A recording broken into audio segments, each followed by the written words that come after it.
Welcome to Madhu's embroidery and crafts. இந்த வீடியோவில் bridal blouse பார்க்க போகிறோம். ஸோ இந்த ப்ரைடல் ப்ளவுஸுக்கு என்னென்ன மெட்டீரியல்ஸ் யூஸ் பண்ணியிருக்கோம் அப்படிங்கிறத ஃபஸ்ட்டு பார்த்துருவோம். இப்போ நீங்கள் பார்க்குறது இது ஒரு குந்தன் ஸ்டோன். இந்த ஸ்டோன் நல்லா பேஸில் கோல்டு ஃபாயிலில் இருக்கிற மாதிரி இருக்கும். ஸோ கலர் இந்த சாரீ கலருக்கு மேட்சிங்காகவே எனக்கு இந்த ஸ்டோன் அமைஞ்சிச்சு. அண்ட் இந்த ட்ராப் ஷேப்பும் கரெக்டாக அந்த குந்தன் ஸ்டோன் கலருக்கு மேட்சிங்காக இருந்தது. ஸோ இந்த 2 ஸ்டோன்ஸ் இப்போ இதில் யூஸ் பண்ணுறேன். அண்ட் நெக்ஸ்ட் 3 mm சைஸில் இருக்கிற டல் கோல்டு பீட்ஸ். அண்ட் இதை ஸ்டிச் பண்ணுறதுக்கும் டயாலஜி 753 gold zari thread and sugar பீடும் கோல்டு யூஸ் பண்ணுறேன். And chain stone white colour எடுத்திருக்கேன். அண்ட் பேஸ் ரிங் இந்த ஃப்ளார் டைப்பில் இருக்கிற பேஸ் ரிங் யூஸ் பண்ணி இந்த ப்ளவுஸில் இப்போ நம்ம ஸ்டிச் பண்ண போகிறோம்.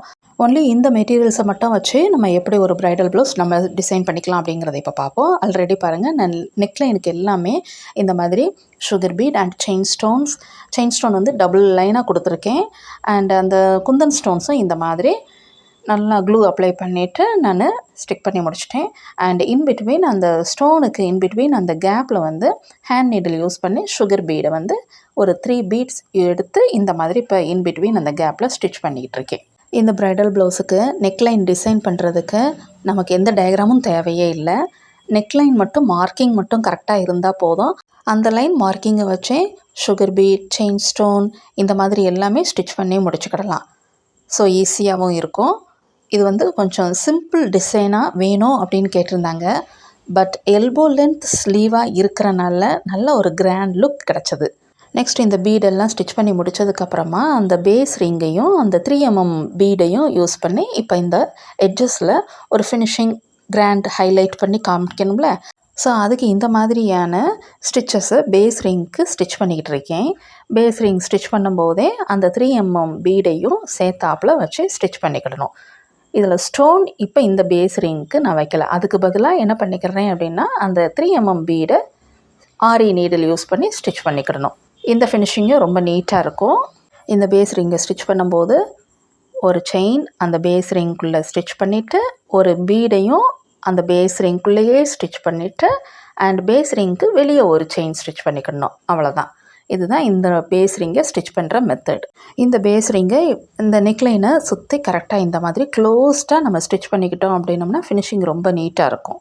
கேப் இல்லாமல் நம்ம ஸ்டிச் பண்ணிக்கிட்டோம் அப்படின்னோம்னா நல்ல ஒரு திக்கான ஒரு பார்டர் டிசைனில் நெக்லைனில் நமக்கு இந்த மாதிரி நல்ல ஒரு திக் டிசைன் கிடச்சிக்கிடும். ஸோ இது முடித்ததுக்கப்புறமா ஸ்லீவ் எப்படி இருக்குது அப்படிங்கிறத இப்போ பார்ப்போம். ஸ்லீவுக்கு நான் இந்த மாதிரியான ஒரு ஸ்கொயர் டைப்பில் கண்டினியூஸ் பீட் ஒர்க் ஸ்டிச் பண்ணி முடிச்சுட்டு கார்னருக்கு எல்லாம் பேஸ் ரிங்கையும் ஸ்டிச் பண்ணி முடிச்சுட்டேன். சென்டரில் அந்த குந்தன் ஸ்டோனை ஸ்டிக் பண்ணிவிட்டு அதை சுற்றி சுகர் பீடும் கொடுத்து இந்த மாதிரி ஃபினிஷ் பண்ணியிருக்கேன். அண்ட் இப்போ ஸ்லீவுக்கு மட்டும் இந்த பேஸ் ரிங்கில் நல்ல ஒரு ஹைலைட் பண்ணி காட்டணும் அப்படிங்கிறனால ஸ்டோன் யூஸ் பண்ண போகிறேன். இந்த ஸ்டோன் நல்ல ஒரு ஒயிட் கலரில் இருக்கிற ஒரு ஜர்கான் ஸ்டோன் யூஸ் பண்ணுறேன். ஸோ இந்த மாதிரி க்ளூவை அப்ளை பண்ணிவிட்டு ஜர்கான் ஸ்டோனை இந்த மாதிரி ஸ்டிக் பண்ணி முடிச்சுக்கோங்க. அது ட்ரை ஆன பிறகு எப்படி இருக்குது அப்படிங்கிறதையும் இப்போ நீங்கள் பார்க்க போகிறீங்க. இப்போ இந்த ப்ரைடல் ப்ளவுஸை ஜஸ்ட் உங்களுக்கு நான் ஒரு அரேஞ்ச் பண்ணி அந்த பேக் நெக்கும் ஸ்லீவும் எப்படி இருக்கும் அப்படிங்கிறத காட்ட போகிறேன். இதனுடைய ஸ்டிச்டு ப்ளவுஸை இன்ஸ்டாகிராமில் ஃபோட்டோஸை நான் ஷேர் பண்ணுவேன். அதை ஃபாலோ பண்ணாதவங்க அங்கே அந்த இன்ஸ்டாகிராம்லேயும் போய் என்னுடைய பேஜை ஃபாலோ பண்ணி அந்த ஸ்டிச்டு ப்ளவுஸையும் நீங்கள் பாருங்கள். ஓகே, இந்த வீடியோ உங்களுக்கு யூஸ்ஃபுல்லாக இருந்திருக்கு அப்படின்னா இது வரைக்கும் மதுஸ் எம்ப்ராய்டரி அண்ட் கிராஃப்ட்ஸுக்கு சப்ஸ்கிரைப் பண்ணாதவங்களும் சப்ஸ்கிரைப் பண்ணிக்கோங்க.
பாய்.